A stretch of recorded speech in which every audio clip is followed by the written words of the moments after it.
Glória a Deus. Paz do Senhor Jesus, igreja. Sentadinho mesmo, abra sua Bíblia aí. Nós vamos continuar apanhando.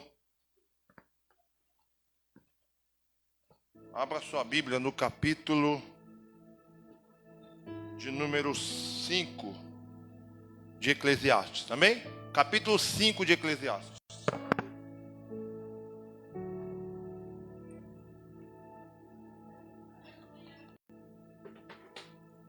Sumiu, glória?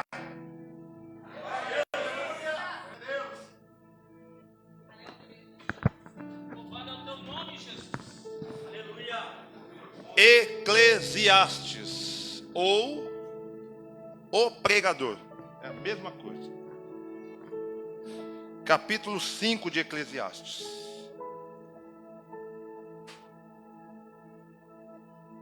Gabi, aquele arquivo da semana passada, você põe na tela para nós? O mesmo? Embora a gente já passou, irmãos, a introdução, mas nós vamos voltar nela, tá bom? Dar uma pincelada por cima e depois nós vamos entrar. O Senhor preparou para nós 6 tópicos, tá bom?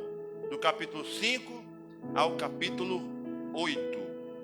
Do capítulo 5 ao capítulo 8 hoje, tá?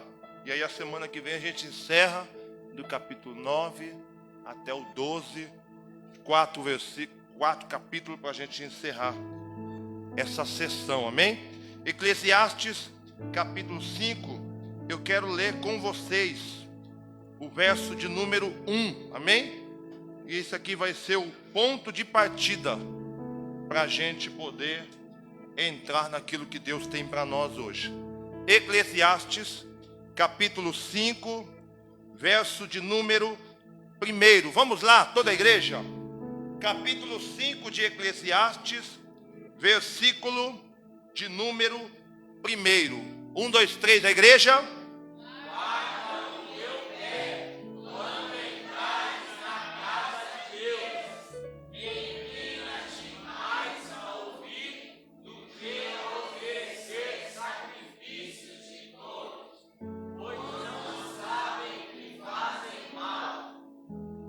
Amém, igreja? Olha só. Voltando à introdução, nós temos aqui, irmãos, o livro de Eclesiastes como base para a nossa vida. E na introdução diz: o livro de Eclesiastes é uma viagem ao pensamento de um homem chamado Salomão. A maioria dos historiadores acredita que Salomão escreveu o livro de Eclesiastes quando estava velho e cheio de experiências da vida. Além de ser muito rico, Salomão foi um dos homens mais sábios do planeta em toda a história da humanidade, ficando atrás somente de quem? Só Jesus. Salomão chega uma época da sua vida que diz para si mesmo: tudo que eu desejei, tudo que eu almejei, as minhas mãos conquistaram. Tudo, absolutamente tudo. Tenta imaginar, irmão. Tudo que você quer na vida, você ir lá e comprar. Assim era Salomão. Esbanjava, tinha dinheiro. Embora contenha algumas verdades amargas em seu conteúdo, o livro de Eclesiastes quer destacar a importância de buscar significado e propósito nas coisas da vida. O livro de Eclesiastes quer destacar a importância de buscar significado e propósito nas coisas da vida somente em Deus, ao invés de buscar significado em coisas materiais ou mundanas, nas coisas dessa vida. Você nunca vai encontrar os porquês da sua vida em coisas dessa vida, senão em Deus. E se Deus não te responder, fique tranquilo, Ele está no controle de todas as coisas. Por isso que Eclesiastes gira em torno de um tema único e central, que é a palavra. Eu quero que vocês participem, me ajudem, não me deixem sozinho. Salomão começa o livro de Eclesiastes no capítulo 1, versículo 2, falando 5 vezes a palavra tema do livro. E eu vou ler para vocês. Eclesiastes capítulo 1, verso de número 2. Está na tela também para ajudar. Vaidade de vaidades, diz o pregador.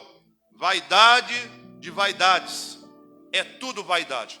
Eu quero deixar claro mais uma vez aqui e lembrá-los que vaidade aqui não tem nada a ver com brinco, batom, maquiagem, unha pintada, aquele excesso que a gente vê principalmente em mulheres. Agora, né, alguns homens aí e também está com esses costumes.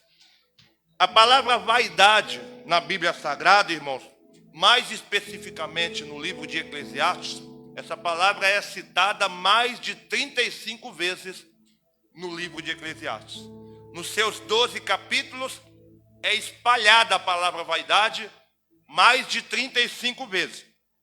E a palavra vaidade quer dizer algo inútil, vazio, algo provisório, sem sentido, um sopro de ar, um vapor. Vaidade quer dizer correr atrás do vento. Vaidade quer dizer tentar pegar o vento com as próprias mãos. Você nunca vai conseguir. A palavra vaidade indica uma bolha de sabão que rapidamente deixa de existir. Aqui, irmãos, a gente sabe, quando a gente era criança, brincava com aquelas bolinhas de sabão, ela aparece e em um segundo ela estoura. Assim são as coisas da vida. Salomão relaciona as coisas dessa vida como se fosse uma bolha de sabão, como se fosse algo passageiro, que aparece e daqui a pouco, com um tocar de dedo simples, desaparece. São as coisas dessa vida, a qual Salomão atribui. Diante de verdades tão amargas, contidas em Eclesiastes, quando colocamos em prática tudo que nós temos aqui escrito no livro, amadurecemos, crescemos e melhoramos em todas as áreas da nossa vida. Em todas, não é em partes, não é somente em 50, 60, 30, 70, 80% da nossa vida, não. Em todas as áreas da nossa vida, a gente amadurece. Eu perguntei aqui, e todo mundo respondeu, quem quer amadurecer um pouco mais? Todo mundo levantou a mão. E o que é maturidade, pastor? Maturidade é algo ou alguma coisa que está completamente desenvolvido. A palavra maturidade era usada para descrever frutas que estavam maduras e prontas para serem colhidas. Com o tempo, o conceito de maturidade se expandiu para incluir a ideia de desenvolvimento pessoal e emocional. Então, irmãos, aqui nós temos o significado da palavra maturidade. É mais ou menos assim, ó. Eu chego para o Bruno e falo, Bruno, empresta o seu carro aí, que eu vou ter que fazer um corre ali, como diz aí na linguagem aí fora. Fazer um corre ali, vou no mercado. Aí o Bruno fala assim, não, eu não vou emprestar meu carro. Aí eu, mas por quê, cara? Me empresta o seu carro. Nós somos irmãos em Cristo. Quebra essa aí. Aí o Bruno fala assim, não, eu comprei com o meu dinheiro e eu não vou emprestar. Aí eu vou embora para casa. E desde aquele dia em diante, eu fico o quê? Chatinho. Eu fico bravinho. Eu fico magoado com o Bruno, porque ele não quer me emprestar o carro. Uma pessoa nessas condições, irmãos, é uma pessoa com falta de maturidade. No começo da minha caminhada, irmãos, eu era muito apegado a livros e Bíblia. Se você me pedisse livro emprestado no começo da caminhada, era mais fácil você arrumar uma briga comigo. Livro e Bíblia, não emprestava não. Hoje eu sou mais desapegado, porque tem o uso da tecnologia, celular, inteligência artificial ajuda muito a gente que vai pregar. Não que a gente pega pronto na internet, mas que a gente faz uma pesquisa e ali tem algumas coisinhas que a gente pode incluir na mensagem. E um certo irmão chegou para mim e falou assim, me empresta um livro seu, aquele livro e tal. Aí eu falei assim, varão, não vou emprestar não. O tempo passou. Aí ele foi embora para casa. Quando foi dias depois, esse irmão nem falava mais comigo, você acredita? E olha que ele já tinha tempo de caminhada. Ele era de uma Assembleia de Deus na rua da minha casa. naquela Assembleia de Deus que tem na rua da minha casa. Ele congregava ali. E aí ele me pediu o livro, eu falei, não vou emprestar não. Eu era muito apegado, coisa muito particular, livro. Quem não empresta, tudo bem. Hoje eu não tenho esse apego. Aí eu falei, não, varão, vou emprestar não. Aí ele ficou chateado comigo, não quis mais falar comigo. Passava por mim, nem olhava na minha cara. Não me dava mais a paz do Senhor. E eu, novo convertido, vendo aquilo ali, eu falei, meu Deus do céu, que bobagem. Mas está tudo bem. Então, irmãos, uma pessoa imatura, ela não tem essa estrutura para receber nãos na vida. Para receber nãos de pessoas alheias. Ou de pessoas da sua família.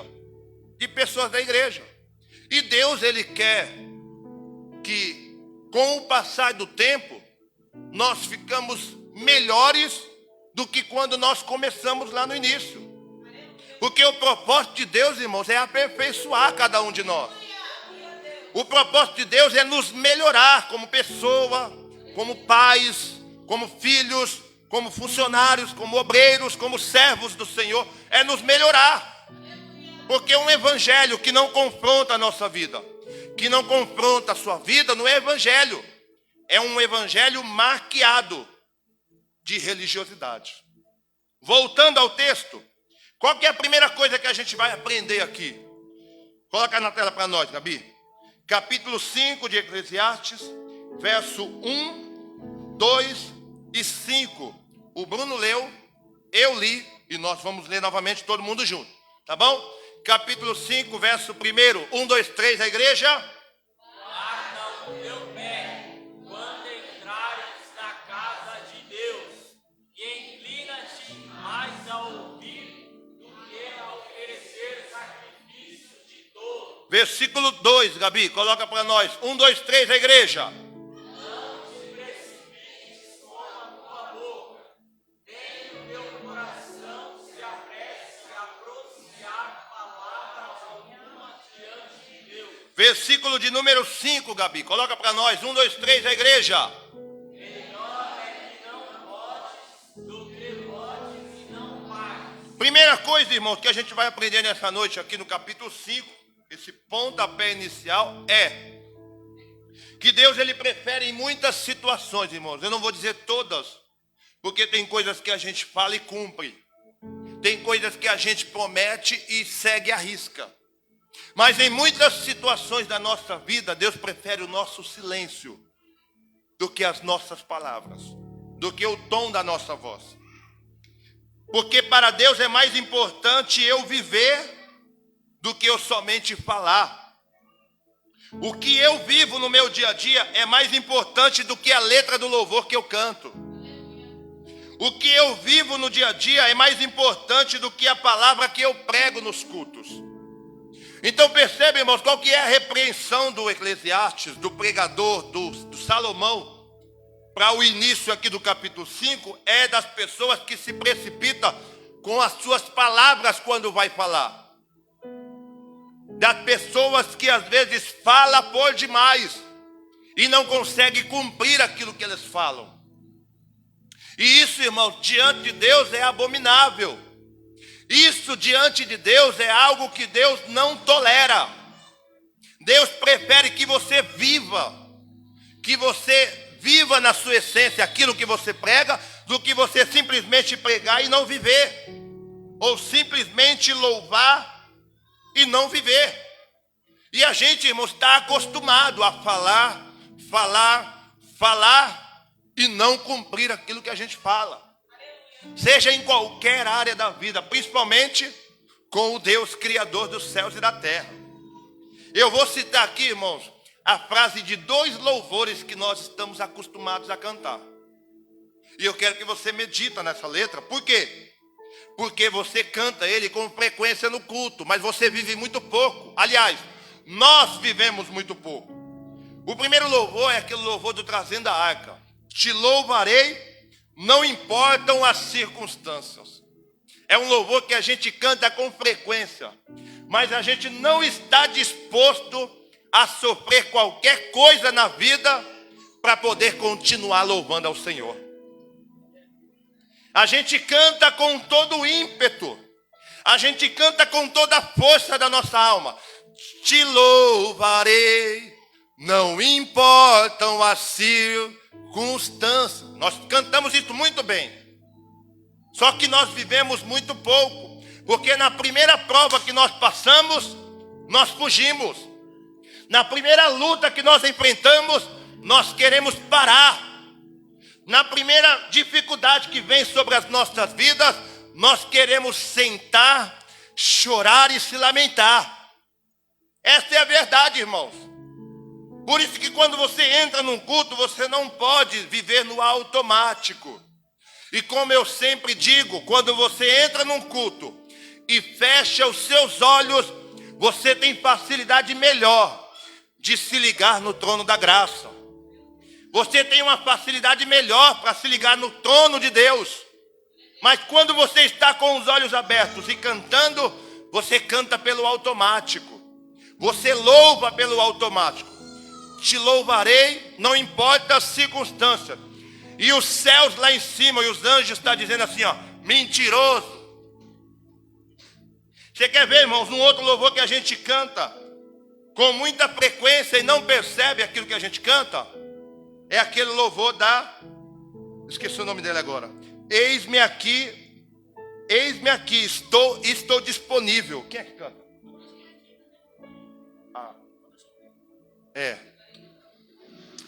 Eis-me aqui. Não é. É a Valesca. Eu fiquei perdido, o Caio me ajudou a ficar mais ainda. É a Valesca que canta. Vamos lá. Eis-me aqui. Estou disponível. Olha só, irmãos. Que responsabilidade. Aí você procura na quarta-feira, cadê? Aí você procura na sexta-feira, cadê?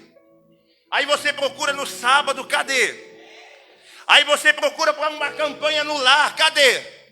Aí você procura para uma oração, para fazer para expulsar um demônio, para subir um monte, para ganhar almas, cadê?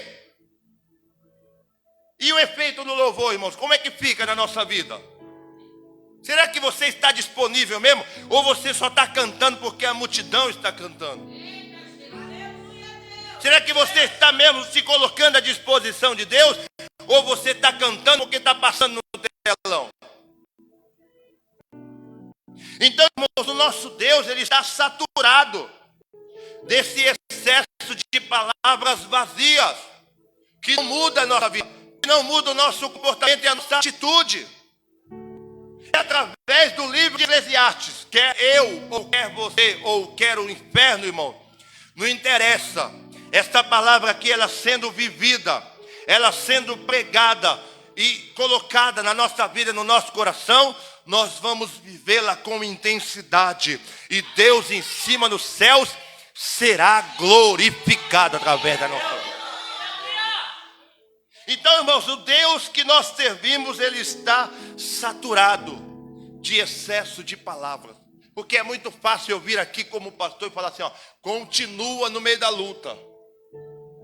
É muito fácil eu como obreiro vir aqui e falar para você, continua orando, quando na verdade eu não oro nada. É muito fácil eu vir aqui para você e falar assim, ó, te louvarei, não importam as circunstâncias. Eis-me aqui, eu estou disponível, quando na verdade eu não me coloco à disposição do Deus Todo-Poderoso. Quem recebe essa palavra?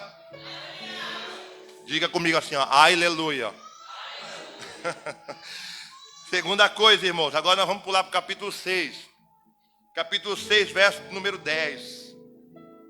E o verso de número 11. Isso aqui é muito forte. Capítulo 6, versículo 10. Eu quero que a igreja leia para mim. Toda a igreja, amém? Jovens, senhoras, crianças, adolescentes, todos. Em nome de Jesus. 1, 2, 3.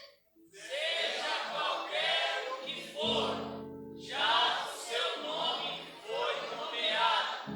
E sabe-se que é homem, que não pode contender com o que é mais forte do que ele. Seja qualquer o que for, já o seu nome foi? Nomeado. Foi o quê? Nomeado. Irmãos, perceba como é difícil algumas linguagens da Bíblia. Eu lendo isso aqui de forma superficial, irmãos, eu confesso para vocês, eu não entendo. Aí eu tenho que apelar, eu tenho que ir para uma nova tradução na linguagem de hoje, Bíblia viva, a mensagem, seja qual for. Olha como está aqui, ó. Tudo se decide pelo destino. Há muito tempo que Deus sabia o destino da vida de cada homem. Por isso, não adianta brigar com Deus por causa da sua sorte, ou por causa da vida que você vive hoje. Versículo 11, Gabi, coloca para nós. Toda a igreja, 1, 2, 3. Sendo certo que há muitas coisas que aumentam a vaidade, e mais vem o homem. Ficou mais confuso ainda, né? Versículo 11, aqui na minha tradução. Quanto mais você fala, menos sentido tem as suas palavras. Então, para que falar? Ou aqui nesse caso aqui, irmão, para que ficar reclamando? Segunda coisa, irmãos, do texto, é a triste realidade das nossas vidas, que não vão mudar ou melhorar. Entenda o que eu vou falar aqui. Eu vou pisar em ovos, por quê? Porque a gente vive pregando, a gente vive expondo as escrituras aqui entre eu e os obreiros que vêm de fora, não interessa. A gente fala o quê? Ora que Deus vai te dar a vitória. Continue nos pés do Senhor que Deus vai fazer um milagre na sua vida. Só que aqui Salomão, irmão, está falando que o destino de algumas pessoas e a sorte delas é aquilo até o final da vida dela. E não vai mudar. Tem coisas, irmãos, que não vai mudar na nossa vida. Por exemplo, algumas pessoas aqui querem, almejam, de todas as formas, serem ricos. Terem muito dinheiro, comprar uma Ferrari. Quem aqui quer comprar uma Ferrari um dia? Só o Caio? Irmãos, alguns de nós aqui almejam coisas na vida que nós não vamos conseguir conquistar, é o que Salomão está falando. Tem coisas na nossa vida que já é determinada por Deus. E a gente precisa entender o que, por exemplo. Aqui eu piso em ovos e tomo muito cuidado quando eu falo isso, porque eu vivo pregando. Deus vai fazer, Deus vai realizar, Deus vai abrir. Só que quando na verdade nós lemos aqui no Eclesiastes, Salomão está falando assim, ó, já existe um destino para cada pessoa. Deus já estabeleceu o destino e a sorte de algumas pessoas, não tem como mudar. Difícil é explicar algumas coisas da nossa vida, mas tem coisas que já está determinada pelo próprio Deus. Tem situações, irmãos, que nós vivemos e que nós vamos viver até o dia da nossa morte. E não vai mudar. E aí agora eu vou entrar aonde eu quero explicar para vocês. Coloca para nós, Gabi, aquele vídeo. Olha só, irmãos. Esse vídeo aqui é de um homem chamado Nick. Eu vou tentar falar o nome dele aqui, tá? É Nick Vujicic. Olha só, irmão, presta atenção nesse vídeo. Apaga as luzes, Gabi, aqui para nós, fica mais fácil. Pode apagar as luzes aqui. Só para o pessoal entender. Isso, tá bom. Pode soltar aí. Presta atenção no vídeo, é bem curtinho. Hoje vamos falar sobre Nick Vujicic, um homem incrível que superou grandes desafios em sua vida. Nick nasceu sem braços e pernas, mas isso não o impediu de perseguir seus sonhos. Em vez disso, ele se tornou um palestrante motivacional de renome mundial e inspirou milhões de pessoas em todo o mundo com sua história e mensagem de positividade. Apesar de suas limitações físicas, Nick adotou uma atitude positiva em relação à vida e nunca desistiu de seus sonhos. Ele viajou pelo mundo compartilhando sua história e encorajando os outros a seguirem seus sonhos e nunca desistirem. Nick é um exemplo inspirador de como a atitude positiva pode ajudar a superar qualquer obstáculo. Se você está passando por um momento difícil, lembre-se de seguir o exemplo de Nick e nunca desista dos seus sonhos. Não se esqueça de deixar um like e se inscrever no canal para mais conteúdos como esse. Até a próxima!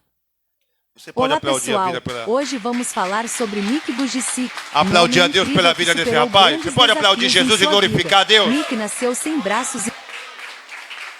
Pode acender, Gabi. Irmãos, vocês estão entendendo o que eu estou falando? Tem coisas na nossa vida que vai ser até o final da nossa vida. Você percebe que esse rapaz nasceu sem os dois braços, sem as duas pernas. E aí, irmãos, qual que era o motivo que ele tinha? Para sentar, igual Jó, na praça principal da cidade, no portão principal de entrada da cidade que ele morava, e se lamentar da vida. Tinha todos os motivos. Tinha ou não tinha igreja? Tinha. Isso aqui é o destino. É o próprio Deus.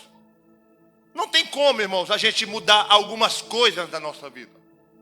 Só que, em contrapartida, o que ele fez? Sentou, se lamentou, chorou, reclamou, murmurou? Não. Ele se levantou mentalmente falando, até porque ele não tem pernas, mas a mente dele fez com que ele fosse uma pessoa de pé na vida. E ele foi conquistar. E às vezes a gente reclama, sabe do quê? Da pontinha do dedo que bate naquela pontinha do guarda-roupa. E dali para frente, irmãos, é motivo para a gente não querer mais lutar pela vida. Quando Salomão fala assim, ó, existem destinos que já está traçado por Deus, é a minha sorte, é a sua sorte. Só que isso não vai te levar para dentro de um buraco. Porque o Deus que te chamou é o Deus que tem o poder de mudar a sua história através deste problema, através dessa luta. Deus não está dizendo aqui para mim e para você que é para nós vivermos de amuleta, não. É para nós se levantarmos na vida e buscar aquilo que nós almejamos. Se desse lado está ruim, amém. Eu creio que um dia vai melhorar. E se não melhorar, desse lado aqui vai ficar bom. Porque o Deus que me chamou é o Deus que vai mudar a minha história e a sua história, diz o Senhor. É isso, irmãos. Ponto final. É isso que Salomão estava tentando explicar para a nossa vida. Está difícil, está difícil. Mas não é o fim para mim e para você. Terceiro, irmãos. Capítulo 7, Gabi. Coloca para nós. Isso aqui, irmãos, é muito chato de ouvir, mas é uma realidade. Capítulo 7, versículo de número 1, 2, 3, 4 e 5. Eu vou ler para vocês, tá bom? Vocês me acompanham. Capítulo 7, versículo 1, 2, 3, 4 e 5. Melhor é a boa fama do que o melhor unguento, e o dia da morte é melhor do que o dia do nascimento de alguém. Já ouviu, irmão, essa loucura aqui em algum lugar? Ou só na Bíblia? Melhor é o dia da morte do que o dia do nascimento de alguém. Versículo 2, coloca para nós. Melhor é ir à casa onde há luto do que ir à casa onde há um banquete. Isso é loucura, porque ali se vê o fim de todos os homens, e os vivos o aplicam ao seu. Salomão, irmão, está falando aqui, sabe de quê? De reflexão. Esse coração aí de Eclesiastes, no texto hebraico original, é a reflexão. É aquele momento que você para pensar na vida. Porque num lugar onde tem banquete, risada, alegria, resenha, o Caio fazendo piada e você dando risada o tempo todo. Num lugar, irmãos, onde tem pessoas que você gosta, que você se alegra, você não consegue refletir. Agora, num velório, você entra no velório e você já entra já destruído. Você já entra com o seu coração abalado. Você já entra com a sua mente totalmente transtornada. Porque ali tem alguém que está sendo velado e pronto para ser enterrado. É aí que surge a reflexão do homem. Versículo de número 3, olha só, continua. Salomão não alisa, irmão, nesse livro. Melhor é a tristeza do que o riso, porque com a tristeza do rosto se faz melhor o coração. Aonde foi que você já ouviu isso na sua vida? Que com a tristeza do rosto de uma pessoa, o coração dela se torna melhor. E a gente conhece pessoas dramáticas, que quando não está bem, irmãos, aqui fora parece que dentro dela fica tudo destruído. Fica tudo acabado. Quando na verdade a Bíblia diz ao contrário.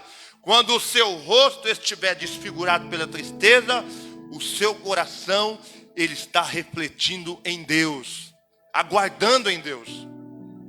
Isso aqui é desafiador para nós. Quem é que consegue? Com a tristeza do rosto, com as circunstâncias que estão aqui à nossa volta, conseguir, irmãos, aqui dentro, ó, meditar em Deus. Isso é um desafio. Isso é um desafio. Versículo de número 4. É o 4?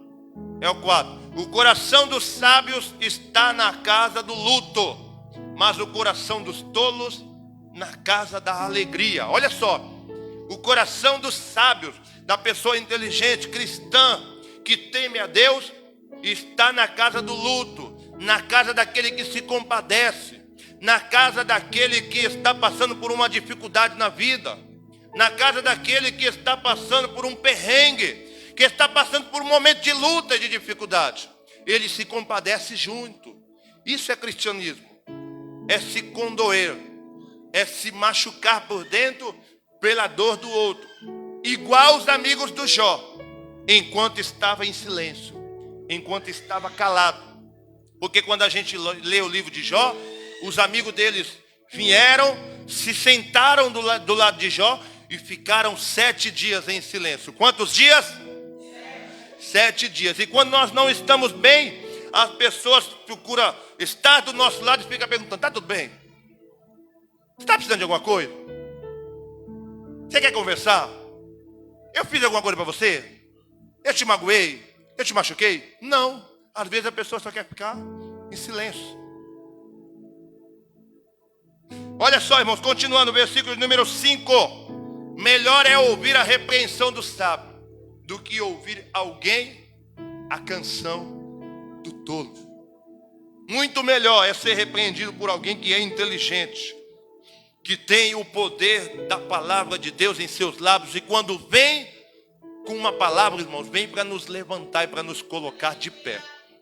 O que Salomão nos confronta aqui nesse texto, nesse terceiro tópico, é sobre a reflexão da nossa vida. Que às vezes, irmãos, a gente procura lugares onde está movimentado, aquele lugar cheio de alegria, resenha na empresa, aquela roda de escarnecedores, como diz a palavra do Senhor no Salmo 1. Só que a gente não procura um lugar mais reservado, como cristão, para meditar em Deus, para estar na humildade com Deus, pensando naquilo que Deus pode fazer através da nossa vida, naquele local, naquele lugar. E os momentos de reflexão, irmãos, para a nossa vida, eles são mais do que necessários. Porque senão a gente vai agindo como? Por emoção, por impulso, por precipitação. A gente vai agindo assim, de qualquer maneira, tomando decisão precipitada. E quando vem as consequências, vem o choro, vem a lágrima, vem a angústia, vem a decepção. E Deus, através desse livro aqui, quer mudar a maneira que nós vivemos nessa vida. Porque nem só de emoção vive o homem. Por isso, irmãos, que eu sou apaixonado pelos cultos de oração. É um culto mais vazio, uma coisa mais sentada, uma coisa mais proposital, onde você chega, se ajoelha e ora, e medita, e fala com Deus, e chora. É o culto onde eu consigo mais sentir a presença de Deus. É o culto de oração, porque é o momento de reflexão. Quando eu começo a falar diante de Deus com sinceridade, quando eu começo a falar diante de Deus: Senhor, eu não sou digno, eu não posso estar aqui, eu não posso estar na tua casa, porque eu sou a escória da sociedade, eu sou pecador, sou miserável, eu sou alguém que da descendência de Adão herdou a mesma pecaminosidade. Eu não sou digno de estar aqui, Senhor, mas é a tua graça que me trouxe à tua casa, é a tua misericórdia que me trouxe aqui na tua presença. Irmãos, eu confesso para vocês que quando eu começo a orar nesse tom, a graça de Deus vem sobre mim. A resposta do Espírito Santo vem sobre a minha alma, me abraça e me diz: você pode não ser digno, mas na cruz, no Calvário, através do meu sangue, eu conquistei dignidade para você, eu conquistei perdão, eu conquistei misericórdia, para que você possa andar na minha presença.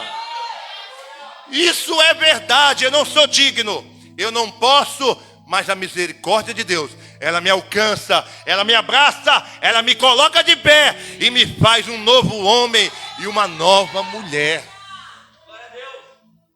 É isso, irmãos. Momentos de reflexão na vida, porque nem só de alegria vive o homem, nem só de banquete, nem só de churrasco, nem só de bênção, de vitória, de porta aberta, de carro com combustível lá, com tanque cheio. Nem só disso vive o homem. Mas o homem, irmãos, ele vive também da reflexão. Momento de parar, pensar, respirar. Quem aqui gosta e é apaixonado por futebol como eu, sabe do que eu vou falar aqui. Aquele momento em que você pega a bola num campo de futebol e olha o jogo sem dar chutão. Olha as circunstâncias, olha o que está à sua volta. Olha o que está à esquerda, à direita, à frente, atrás de você. Reflete naquilo que você vai fazer, para que Deus possa ser glorificado na sua vida. Mas quando a gente vive na base da emoção, irmão, a gente só quer culto cheio. A gente só quer igreja cheia. A gente só quer cantores de primeira, só quer pregadores muito melhores do que pastor Alex. Sim, mas a gente precisa, irmão, de momentos de reflexão para parar, sentar, falar com Deus e meditar para poder tomar uma decisão na vida. Assim é a nossa vida. É isso que Salomão está falando. Entre o nascimento de alguém e a morte, Salomão está dizendo, num cenário de morte, num velório, você vai refletir. Principalmente, irmãos, quando você vai de carro para um velório e a pessoa morreu num acidente de carro, você volta como? Você volta tomando toda a preocupação possível, parando em todos os faróis, parando para todos os pedestres atravessar, parando para que todos os idosos possam atravessar a rua. É assim, irmãos. Essa reflexão nos faz viver melhor na presença de Deus.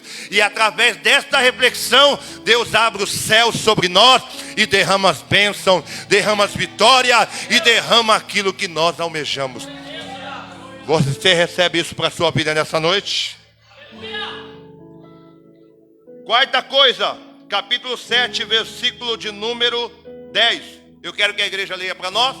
Capítulo 7, versículo de número 10 da palavra do Senhor. Capítulo 7, verso 10. 1, 2, 3, a igreja.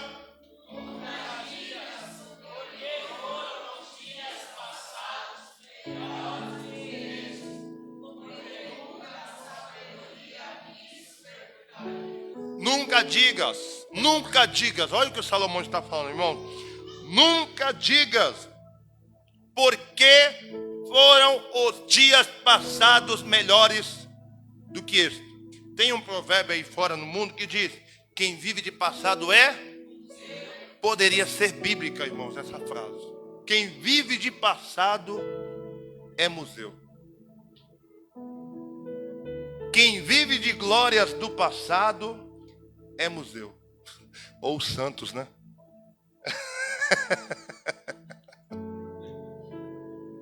Os santitas aí vão me perdoar, tá? Brincadeiras à parte, irmão. O que Salomão está dizendo aqui no versículo 10, eu vou ler na minha tradução aqui, ó.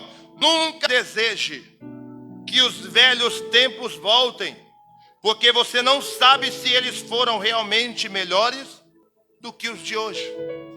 Sabe o que Salomão está falando aqui, irmão, para nós?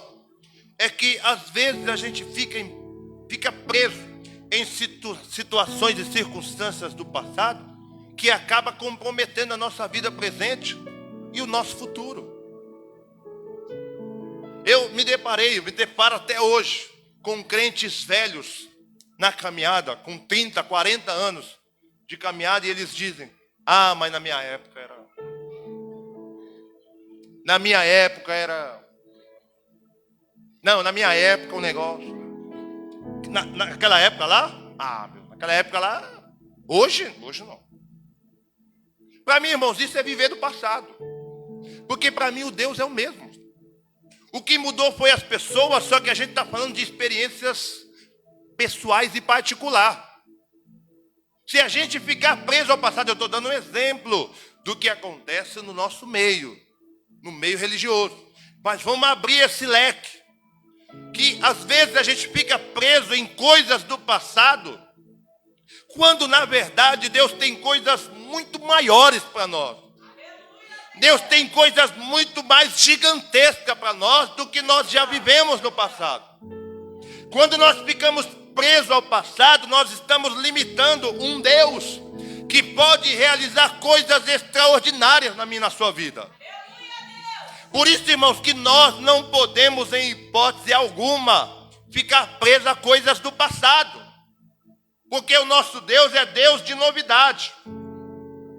E isso, irmãos, é a triste decisão de ficar preso lá no passado. E Deus, Ele é Deus de novidade sempre. Todas as semanas, todos os meses, todos os anos daqui para frente, Deus pode fazer na sua vida e na minha vida muito mais do que Ele já fez por mim e por você. Olha para o irmão que está do seu lado e diga para ele assim, ó, se desprenda do passado. Esqueça o passado, diga para ele, esqueça o passado. Esqueça o passado, pelo amor de Deus. Quinta coisa, irmãos. Capítulo 7, versículo 16 e 17.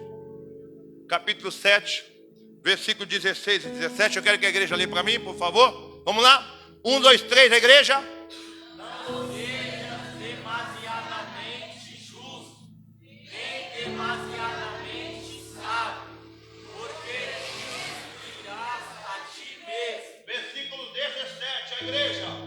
Não sejas demasiadamente ímpio, nem sejas louco, porque morrerias fora de teu tempo. Irmãos, presta atenção aqui. Isso é muito sério. Esse capítulo 7, versos 16 e 17, eu vou ler na minha tradução. Presta atenção. Por isso, não se esforce muito para ser bom ou sábio demais, senão você vai destruir a si mesmo. Por outro lado, versículo 17. Você também não deve ser muito mau. Não seja tolo. Senão, vai morrer antes da hora. O que Salomão está falando aqui, irmão? Sabe, aquela pessoa que ela quer agradar todo mundo. Sabe aquela pessoa que ela quer fazer tudo e por todos? Sabe aquela pessoa que ela quer tirar do próprio bolso para poder dar para o outro? Há pouco tempo atrás, eu estava falando para os irmãos aqui. Tome cuidado com quem aparece te pedindo coisas só porque você é da igreja, ou porque veio 1, 2 ou 3 cultos aqui. Apareceu uma feinha aqui, com mais ou menos uns 28 filhos.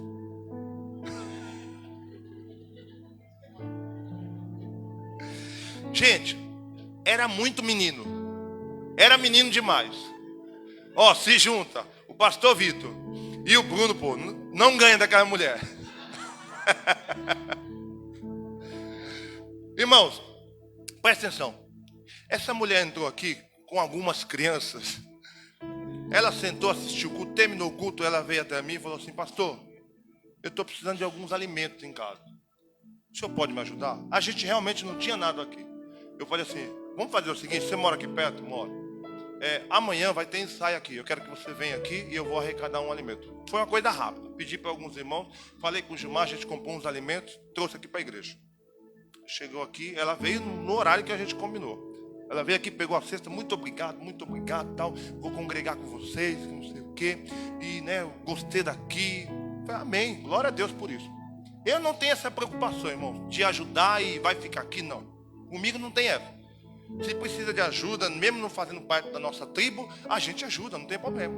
Pode congregar na Sessionoye. Pode congregar lá no Testemunho de Jeová, não tem problema.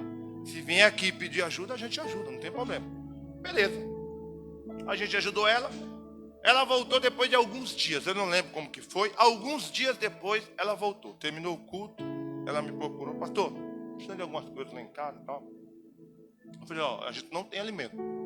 Né? Até porque passou a Santa Ceia. Isso aí já tinha passado um tempo e tinha passado a Santa Ceia. A gente tinha arrecadado alimento e tudo. Já tinha dado para algumas pessoas. E ela veio justamente no dia que não tinha. Aí beleza. Mas aí vamos fazer o seguinte. Daqui uns dias...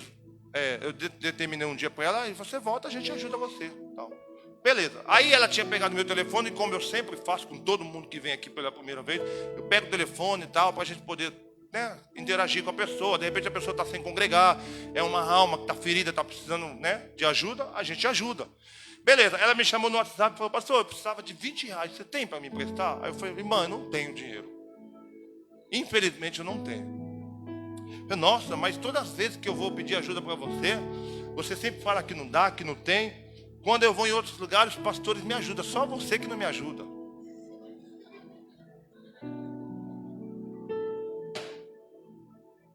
Aí eu peguei e bloqueei ela no WhatsApp. Só para não falar nada para aquela mulher. Então, irmãos, o que eu quero explicar para vocês? Que as pessoas, elas querem abusar da nossa boa vontade. Elas querem abusar pelo fato de você, talvez, ela é crente, ela tem dinheiro, ela trabalha, ela é rica. Se é pastor, meu Deus do céu, tem dízimo. Olha, tem a oferta do culto de ontem. Com certeza ele vai ter dinheiro. Mal sabe que eu estou daquele jeito. E aí as pessoas olham para uma circunstância como a nossa e pensam assim, não, com certeza vai me ajudar. Só que Salomão, ele está explicando aqui. Não seja demasiadamente bom. Volta lá no versículo 16, Gabi. Não sejas demasiadamente justo. O que é essa palavra demasiadamente, pastor? Não seja bom em excesso. Você sabe o que Salomão está dizendo aqui, irmão? Numa linguagem bem chula, para você entender. Não seja besta. Não seja bobo. Não seja bobo em querer ajudar todo mundo. Porque todas as pessoas em diversas situações vai querer abusar da sua boa vontade. Como eu disse aqui no começo do culto, me empresta o carro. Me empresta o carro. Me empresta o carro. Oh, pelo amor de Deus, meu. Sempre. Quando é família, irmãos, que a gente se entende, está tudo certo. Só que as pessoas querem abusar da sua boa vontade. Querem fazer com que vocês façam um favor a elas. E Salomão está dizendo, não seja demasiadamente bom. Não seja bonzinho o tempo todo. Sabe o que Salomão está dizendo para nós aqui? Ó? Aprenda a dizer não. Aprenda a falar que não dá, que não pode, que não tem. Porque senão, irmãos, a gente vai viver nesse jogo, sempre ajudando todo mundo, estende as mãos para todo mundo, e dá dinheiro, e faz pix, e dá cesta básica, vai lá, leva o carro, aí quando quebra o carro ninguém quer consertar. É sempre assim. E aí, irmãos, quando chega a conta para pagar, quem é que paga? É eu e você. E aí Salomão está dizendo assim, ó, seja equilibrado, verso 17, olha só o que ele diz. Isso aqui é uma loucura, irmão, se você disser para um crente radical, não seja demasiadamente ímpio. Sabe o que é a palavra ímpio ali? É mau, é alguém de mau caráter. Ele está dizendo assim, ó, não seja muito ruim não. Salomão está dizendo assim, ó, tenha equilíbrio na vida. Você pode ajudar as pessoas? Pode, mas não seja bobo, não seja besta. Você pode ajudar as pessoas? Pode, mas tenha também um senso de maldade dentro de você. Para você discernir o que é bom e o que é ruim. O que pode e o que não pode. O que deve e o que não deve. Senão, vai vir a conta e quem paga é você. Amém, igreja? Amém. Versículo de número 8 do capítulo 8, Gabi, coloca para nós. É o sexto tópico. Já falei demais, já é 8 horas, gente. Capítulo 8, versículo 8. Toda a igreja. 1, 2, 3. Nenhum homem há que tenha domínio sobre o Espírito, mas ele dê o Espírito. Nem tem poder sobre o dia da morte, nem há armas nessa peleja, nem tampouco a iniquidade livrará aos ímpios. Olha só, irmãos, o que está falando Salomão aqui. Eu vou ler numa linguagem mais fácil. Ninguém pode se manter vivo para sempre.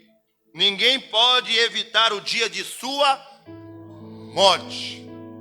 Salomão está falando assim, ó, que a morte ainda é o pior inimigo da humanidade. E é o último inimigo a ser destruído, diz a palavra do Senhor. Mas não vamos entrar lá no Novo Testamento, não. Vamos ficar aqui. Salomão está dizendo assim, ó, que as pessoas em todo o globo terrestre ainda têm medo da morte. Quando se fala da morte, bate 3 vezes na madeira. E é crente, hein? Fica desesperado quando fala do tal da morte. Quando na verdade, o tal está fazendo assim, ó. Quando fala da morte para os crentes, faz o sinal da cruz. Quem aqui faz o sinal da cruz, diga amém. Quem aqui corre para a cruz na hora da morte, diga amém. Oxe, ninguém corre para a cruz? Quem faz o sinal da cruz, diga amém. Quem corre para a cruz, diga amém. Tem que correr para a cruz. Salomão está dizendo assim, ó, a morte ainda é um inimigo muito temido na humanidade. E eu confesso, irmãos, que eu não tenho medo. O que me angustia mais é a tal da velhice. Se bem que ela está chegando, né? Mas a morte, irmãos, eu trato com a maior naturalidade. Porque eu sei o que a Bíblia diz. E eu creio na Bíblia. Mas voltando aqui no Eclesiastes. Salomão está dizendo que a morte é o maior inimigo, temido ainda pela humanidade em todo o globo. Alguns anos atrás a gente viu aí a pandemia como que foi. O que tinha de gente com medo da morte, entre eles, crente. E é engraçado, irmão, que os crentes não vinham para o culto, mas pegavam ônibus lotado. Os crentes não vinham para o culto por causa da Covid, mas ia trabalhar todos os dias, normal. Nada mudou na vida deles. Então Salomão está falando que a morte ainda é um inimigo muito temido em todo o globo terrestre, em toda a humanidade.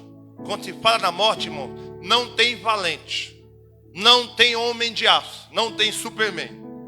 E eu lembro de uma frase, de uma letra que eu ouvia, né, na minha infância, que dizia assim: é preciso amar como se não houvesse o amanhã. Essa frase, irmãos, ela é tão poderosa que eu fui traduzindo ela para os nossos dias. É preciso aproveitar a vida como se não houvesse o amanhã. É preciso sorrir na vida como se não houvesse o amanhã. Olha isso aqui. É preciso oferecer culto de verdade a Deus, como se não houvesse o amanhã. O que Salomão está falando, irmãos, nesse versículo é que a morte é inevitável para nós. E nós devemos aproveitar a vida da melhor maneira possível. A morte é inevitável para mim, para você. Não sei quando, não sei em que momento da nossa vida. De repente chama a senha lá, 43. É você. Chama a senha lá, 651. Pode ser qualquer um de nós. Então, irmãos, o que Salomão está confrontando a cada um de nós aqui é que nós devemos aproveitar a nossa vida da melhor maneira possível. Como eu disse no primeiro estudo, sem ferir a santidade de Deus, é possível você aproveitar as melhores coisas dessa vida. Então, se você tem a oportunidade de abraçar, abraço. De beijar, beijo. De pegar no colo, pega no colo. Se tem a oportunidade de fazer as melhores coisas dessa vida, sem ferir a santidade de Deus, faça. Não deixe para amanhã. A minha esposa, às vezes, missionária Dilma, pega muito no meu pé. Porque eu compro uma camisa hoje e quero usar hoje. Se eu comprar uma cueca hoje, tem que usar hoje. Na minha cabeça. Se eu comprar uma meia hoje, eu uso hoje. Se eu comprar uma camisa hoje, eu uso hoje. Se eu comprar uma meia de manhã, à noite eu venho para o culto com ela. Aí a minha esposa falou, não, tem que aproveitar uma melhor maneira, né? Uma melhor oportunidade para usar. Oxe, se eu estiver vivo, ou se eu estiver morto amanhã, quem é que vai usar? O Ricardão. Então, irmão, não tem nada de deixar para amanhã. Olha, sobrou 50 reais do pagamento. Sobrou 100 reais do pagamento, eu vou guardar. Para quem é viciado em churrasco, irmão, não consegue guardar 50 reais, não.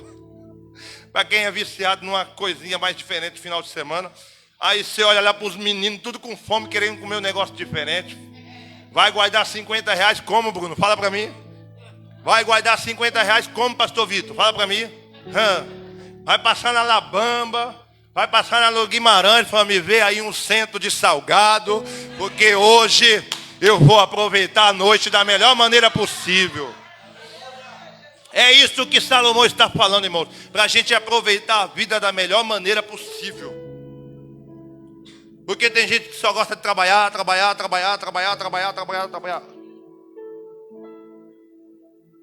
E aí os filhos vão crescendo, vão ficando adolescentes. Quando chega em casa, oxe, quem é você, menino? Estava pequeno ontem, já está desse tamanho já. Então, irmãos, a vida tem que ser aproveitada sem ferir a santidade de Deus. Evangelho de João, capítulo 14, verso 5, Gabi, coloca para nós.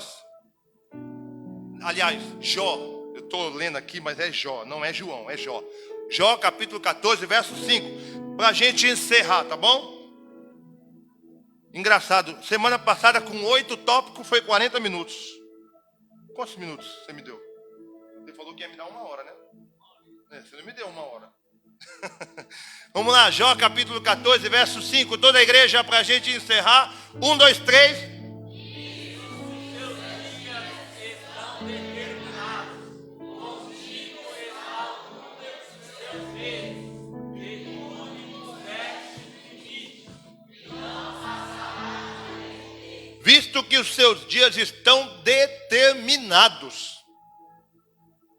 Isso aqui, irmãos, se cumpre aquilo que a gente falou agora há pouco. Daqui a pouco vai chamar uma senha aí. Pode ser você.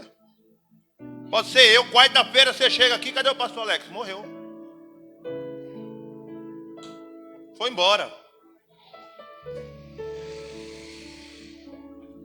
Para mim, irmãos, a morte é a coisa mais natural que tem na vida. Dói, dói. Machuca, machuca. Meu Deus do céu. Perder um ente querido. Perder um pastor bonito como esse. Não é para qualquer um. Mas você pode ter certeza, irmão, que enquanto esse dia não chegar, eu vou aproveitar da melhor maneira possível. Eu vou vir para os cultos e vou adorar com força. Quando eu tiver a oportunidade para comer uma pizza, eu vou comer logo 6 pedaços. E o nome do Senhor vai ser glorificado na minha vida. Amém, igreja? Você pode aplaudir essa palavra com alegria? Glória a Deus, bate palma e dá glória.